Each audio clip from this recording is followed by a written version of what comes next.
Good afternoon, everyone. My name is Matt Hahn, and this afternoon I'll be presenting on respectful engagement in week 3 of our professional skills course. And where I want to start off was the outcome that I was aiming for. We haven't been in Nashville that long, and I haven't really added that many, executive level people to my network since moving here, and that was something I wanted to work on. For those of you that would remember the 4D presentation, as memorable as it was, we were trying to get a real estate agent. We did. His name's Jeff Chenko. I knew that Jeff would be inviting us to the box that Gary's company has at the Predators Bruins game, and so I knew I'd be meeting him there.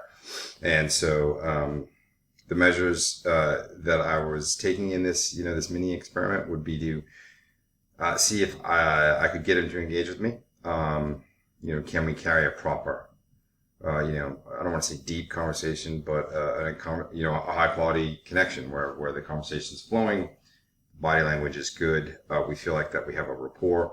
And the result, the true result I wanted was, at the end of that, would I be able to consider him, part of my network here in Nashville? And so the approach, very simple, very straightforward, is an introduction from Jeff.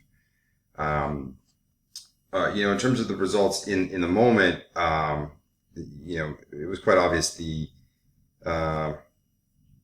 more engaged I was, the better, the more present and in the moment, and the better I listened, the better the conversation went. There was a period of time during the conversation where both Gary and I reached for our phones.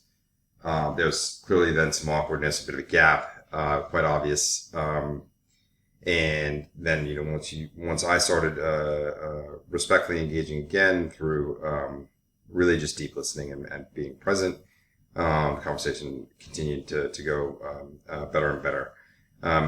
Pretty straightforward observation. I don't want to oversimplify it, but this is something I did in my previous career for a long, long time, either with my team or my clients, my potential clients, the executives that I was reporting to within the business.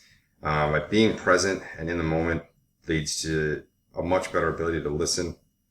And if you're listening and in the moment, the likelihood that you're going to have a high quality connection is much, much higher. It's not a guarantee, but it's a much better chance that that's going to happen. So again, the better that I listened as a result of being present, the more focused and present I was, and the better the conversation went. In terms of the future, again, I've used high quality connections or variants of for a long, long time. So it's more about keeping it in my skill set rather than, necessarily trying to hone it more and more. It's something I did feel like I got very good at, and I don't want to lose it. And so that's really where I see the future for me with this. And if we look at the comparison with respectful engagement as it relates to 4Ds, as Jane Dutton mentions in chapter 2, respectful engagement is something that can be as simple as the right type of eye contact and gesture as you pass someone in the hallway. In terms of the 4Ds, in my opinion, that's an iterative model that carries on over time for a complicated or more sophisticated challenge or problem. And so respectful engagement, really about being in the moment, whereas the 4Ds is something that you're going to carry over time. And so that's really how I compare the two. And that's where I'm going to wrap up. And I thank you for listening.